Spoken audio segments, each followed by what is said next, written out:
justice en Côte d'Ivoire. C'est pas en une année, quand on a enfoncé un pays pendant 10 ans dans le gouffre, c'est pas en une... Il faut le sortir du gouffre d'abord, avant de faire... de réparer la justice. Hein. Madame Varenne. On parle de choses sérieuses, là. On parle de choses de réconciliation nationale. Attendez, on ne s'entend plus. Excusez-moi, madame. Excusez-moi, Madame Varenne. On ne s'entend plus. Vous répondez rapidement, Jessie Varenne. De la souffrance du peuple Madame ivoirien. Varenne. Attendez, on ne s'entend plus. Adam Adam a dit au monde déterminé, association. La souffrance, aujourd'hui, c'est le haut niveau de la En train souffrance. de défendre des criminels. Ceux qui ont mis la Côte d'Ivoire dans cet état. Vous ne pouvez pas mettre des combattants qui défendaient la liberté et la Comment on peut démocratie, appeler des sont battus rebelles, pour ça. des combattants Et qui défendaient des la mercenaires, liberté. et avec un chef d'État qui a fait venir des miliciens, vous ne pouvez pas mettre les deux combattants sur le même plan. Je vous dis, le président Alassane Ouattara a dit, et il va le faire, s'il se trouve que des membres du FSCI sont impliqués dans le massacre qui n'est pas sur le champ de bataille, ils seront jugés comme tout le monde. Mais laissez au moins le temps qu'il sort le pays du gouffre où Gbagbo l'a enfoncé. C'est la rébellion, hein, c'est pas Gbagbo. Chose pareille, parce que quand on veut parler de réconciliation, il faut parler de la vérité. Les FRCI sont nettement... Monsieur Diomandé, je ne vous dis pas que je dis tout. Ils sont mal éduqués, les gens du RDR là. Ils n'ont pas d'éducation politique. Vous étiez à Paris, j'étais en Côte d'Ivoire. Et les 10 dernières années, j'étais là-bas et pas vous. Ah, c'est vrai? Le président Gbagbo, en 10 ans de pouvoir, Vous dites encore une le président Gbagbo, en 10 ans de Pour pas être pouvoir, ivoirien, Laissez- puisque- laissez- fait en sorte Laissez qu'il Bernard Oudin. y ait l'exécutif, le législatif et le judiciaire. Il ne s'est jamais mêlé de problèmes judiciaires directement. Quand En 10 ans, le président Gbagbo n'a chasser jamais mis un journaliste en à la prison. justice. Permettez-moi de terminer, je vous ai Ouais, je vais coupé. vous laisser terminer, monsieur. S'il vous plaît, vous serez gentil. Mais je ne vais pas laisser les contrôler. Laissez-moi terminer, vous serez gentil. En 10 ans, le président Gbagbo n'a pas mis un journaliste en prison. En 10 ans, vrai. le président Gbagbo a fait autant pour l'électrification des villages que les 40 ans précédents. Écoutez la En partie, là. 10 ans, le président Gbagbo a fait l'adduction d'eau de Korogo, a fait l'autoroute du Nord, a fait le pont de Jacquesville, a fait la mine de Tongon. La Toutes ces mine choses de qui ont été Tongon. inaugurées ensuite par M. Ouattara après le mois d'avril. Un roman, là. Non, non, non, j'écris pas un Sérieux. roman, ce sont des vérités. Ils veulent pas. En octobre Ils ont voulu 2009, gommer le nom de signé un Gbagbo. décret en Conseil des ministres pour donner le 3e pont au groupe Bouygues. C'est pas Écoutez la M. partie, Ouattara là. qui a donné à Bouygues. La seule chose qu'a fait Ouattara, c'est de rajouter 40 milliards sur le dossier qui viennent d'on ne sait où et qui iront on ne sait où. Voilà. C'est ça la réalité. La marmaille d'Alassane Draman Ouattara. Ça n'a pas commencé aujourd'hui. Hein. C'est-à-dire qu'un pont où ils ont déjà bouclé le projet ou le financement, tout est déjà prêt là. Quand Ouattara est arrivé là, il a ajouté 40 milliards sur ça. C'est-à-dire qu'un pont, si c'était 60 milliards, c'est devenu 100 milliards.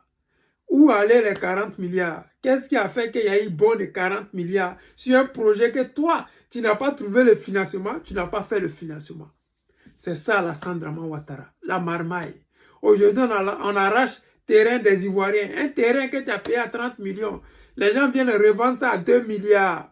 Est-ce que tu peux suivre ce rythme-là? Tu ne peux pas. Tu es obligé de laisser ton terrain dans la main des gens. Parce qu'un terrain, même si c'est 100 millions, si c'est passé à 2 milliards, tu ne peux plus suivre ce rythme-là. Ils sont au pouvoir depuis plus de 10 ans, bientôt 15 ans. Ils ont de l'argent. Ils ont les milliards dans leur compte en banque en Suisse, partout. C'est dommage pour la Côte d'Ivoire parce que le président Laurent Gbagbo avait vu grand pour ce pays-là. Le président Laurent Gbagbo, à travers sa façon de faire, à travers sa volonté d'amener la Côte d'Ivoire vers l'émergence, il a trouvé des gens diaboliques en face. Il a trouvé des gens méchants, des étrangers, des parvenus. Parce que quand ce n'est pas ton pays, tu t'en fiches. Ce qui vit la Côte d'Ivoire aujourd'hui sous Alassane Draman Ouattara, vous savez très bien que sous Bédié, ça n'a pas été possible. Si Guy Robert, ça n'a pas été possible. Sous Gbagbo, ça n'a pas été possible. Mais regardez sous Alassane Draman Ouattara. Regardez ce qui se passe actuellement avec Alassane Draman Ouattara.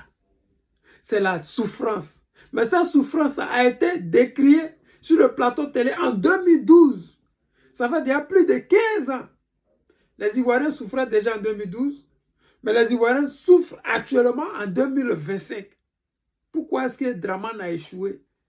Parce que c'est simplement celui qui est censé esclavagiser les Ivoiriens. Celui qui est censé mettre les Ivoiriens au travail, oui, pour le compte de la France-Afrique. Celui qui est chargé de mettre les Ivoiriens en prison pour faire plaisir à la France. Parce que le président Laurent Gbagbo a été acquitté. Ils ne sont même pas allés au bout du procès. On dit qu'est-ce que Gbagbo a fait? Voici ce qu'ils sont en train de dire. En 2012 déjà, la mine de Tongo, ils n'en parlent pas. On dit que c'est Ouattara. Ce n'est pas Ouattara. Depuis 2012, le président a beaucoup fait pour la Côte d'Ivoire. Les gens n'ont jamais voulu reconnaître ça. Ils ont voulu effacer le nom du président Laurent Gbagbo dans toutes ses réalisations. Les gens ont voulu l'anéantir. Pourquoi? Parce que ce qu'il faisait, il ne prenait pas de dettes. Et ça, ce n'est pas une bonne image pour des pays qui sont censés être soumis à la France. Quand tu es censé être soumis à la France, tu dois prendre des crédits stupides comme ce que Draman Ouattara fait en ce moment avec les Ivoiriens et au contre des Ivoiriens. Nous payons des crédits qui ne nous apportent rien. On construit des ponts à péage qui n'apportent rien au peuple. Mais on prend l'argent du peuple pour construire des ponts où le peuple va payer. Qu'est-ce qu'on gagne? Regardez au Burkina. Depuis l'avènement de Traoré Ibrahim, combien d'usines ont vu le jour au Burkina Faso? Transformation d'huile qui va se faire avec le coton, les grains de coton. Création de blé. L'huile de blé. C'est-à-dire qu'il y a tellement d'usines qu'ils ont mis sur pied au Burkina que Draman Ouattara n'a même pas pu faire en 15 ans. C'est dit, vous êtes là seulement qu'ils font. Ils ne font que mettre peinture sur des immeubles qui existent déjà. Ils font des hôtels 5 étoiles avec l'argent du contribuable ivoirien. Ça fait pitié. Mais je dis encore aux Ivoiriens, et je vais toujours répéter, le 17 mars qui vient, s'il n'y a pas de nom de Gbagbo sur la liste électorale, tout le monde dans les rues pour réclamer le nom du guide président Laurent Gbagbo sur cette liste électorale. Il n'y a rien à dire, il n'y a rien à faire. C'est ce qui va être fait. Les amis, c'était le président Lota, l'ami des dirigeants qui se respectent. Je vous aime et je vous dis à tout à l'heure.